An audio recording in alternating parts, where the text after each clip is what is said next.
Here he is. All right, well, BJ, we're all huge fans of our next guest, and the last time we had him on, we talked about the latest type of a TV set, the 3D television. Is that the next thing for you, Jimmy? Are you going to get sold into buying one of those? Yeah, once pornography is in 3D, you can bet I will. Here comes a big moment. Everybody duck. Please welcome to the show, Jim Norton. Here he is. Jimmy! Was that from the phone call I did? Yeah. Oh, I hated myself in that phone call. I was awful. I wanted to apologize to the Seattle listening area for that. Like, you call them one time, you just know you suck. I was suicidal after that call, so my apologies to everybody here.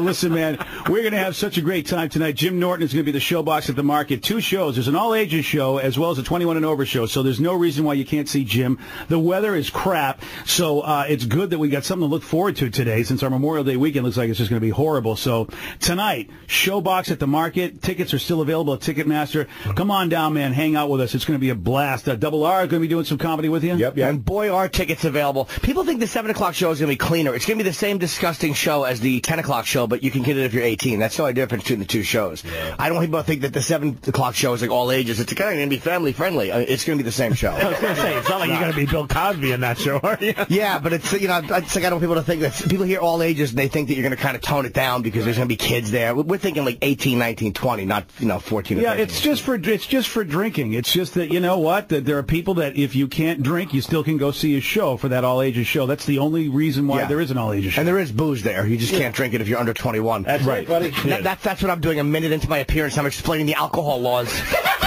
Yeah. What a bore. I know, but it does suck because people just don't get things sometimes. It's like it does suck because of the stupid laws. I think every show should be an all-ages show, and they just regulate morons and go, can you get someone to put a thing on your hand and not under... Can't we do that in this country?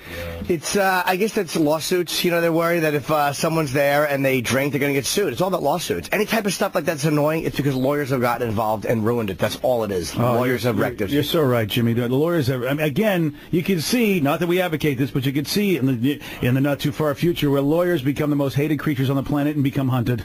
Yeah, that would be kind of nice, actually. How great would that shot through the briefcase, Yeah, they really are revolting.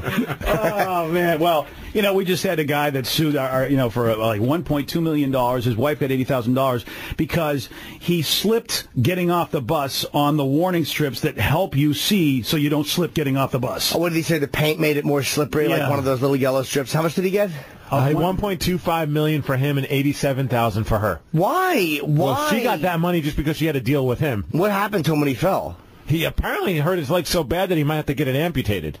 Wow. He's 58 years old. Oh, what a dope. What a dope. How do you fall that badly? That's what I'm trying to figure out. It's not a far fall from the steps. Yeah, what did he fall, then get back up and fall again? What a jerk. What a jerk.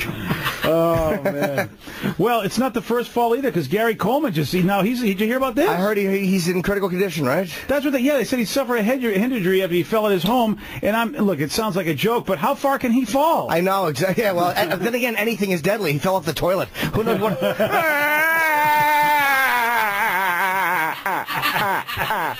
You like that, don't you? So his brother-in-law says, he's got a head injury after a fall at his home. Nobody else is confirming it but his brother-in-law. And he had seizures, of course, back in January and February, Gary did.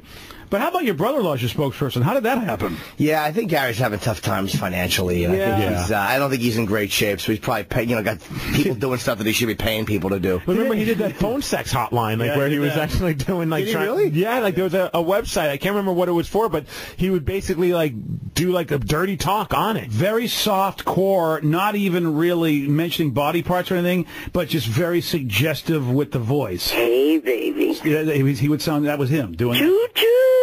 Saying like that. Do we have any extended version of that? I have, just for Jimmy to hear. I don't think Jimmy's heard this. So it is. He was basically charging people so that you could get these recordings of him talking sexy to you. Oh, he wouldn't even do it live? We'll do it live. No, I think you just couldn't just call and talk to him? The only thing we have is the bit that we had where Gary Coleman... Oh, he's got more of it. Okay. Yeah, you call and got recordings, right, Toppy? Is this what you... Yes. You just call, pay, and then this is what you get? I know how it is. We've all done bad things, baby. We all have those guilty feelings in our hearts. So you're gonna spread those little legs. That's good. That's right. First, we're going to check for holes, see what we can find. Wash it and scrub it and make it clean. Then we're going to get nice. Ooh, just like they did to Dudley in the tub episode. And he took his shirt off. What's my name? I'm going to scrub you like Gordon Clapp did to Dudley. When they were in the back of the bicycle shop, was that one? Yeah, Mr. Carlson from WKRP in Cincinnati. Right. Take your shirt off and act like a lion. That was such a messed up episode. My favorite TV moment ever. It is. It's hands on the greatest moment. They should have brought in other people from other shows, had Hawkeye Pierce molesting them, and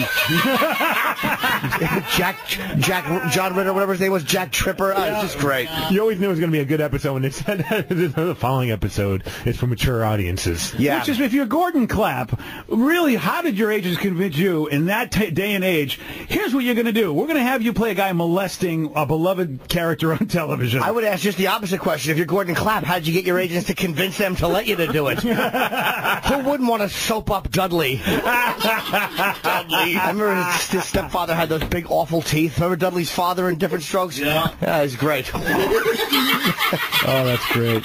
And then poor Dudley got so effed on that show. No one. He did nothing after that. He did nothing. And at the end, Conrad Bain gave the speech. If you've been molested or accosted, right. To make sure it's a serious episode. Yeah. I remember that one. Then there was the eating disorder one with the sister. What's her face? Dana Plato. Yeah, she's dead now. Yeah. Yeah. Thanks. Yeah. She's dead now. That whole show. She's dead. Speak kindly of her. She's no longer with us. Oh, I don't care. You can attack her all you want. Did she commit suicide or did she die?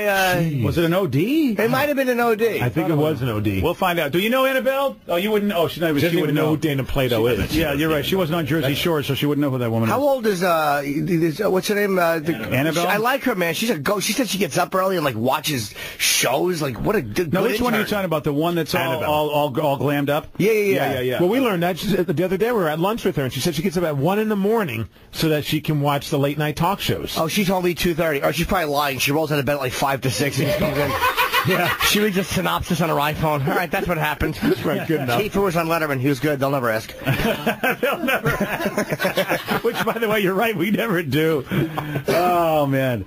Well, Jim, man, it's great to have you back. And again, I love it out here, man. I really do. Showbox at the Market tonight. 2 shows. Jim Norton. Both shows, you're going to get the full-blown Jim Norton experience. The all-ages show is just so that if you don't drink, you still can see the show. Right.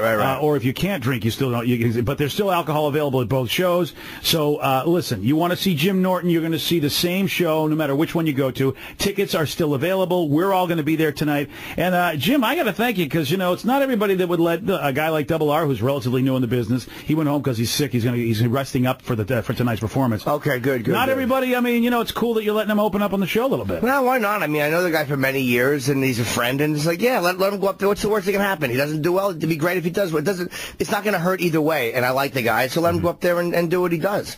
Yeah. And that's a ballsy endeavor for him. I mean, you got a very passionate crowd that loves you, and to go up there and you don't know how he's going to do because he's still new at it. I mean, I give him credit. He performed though, right? He has performed before. Yes, he's done. Brand new. Yeah, very brand new. Okay.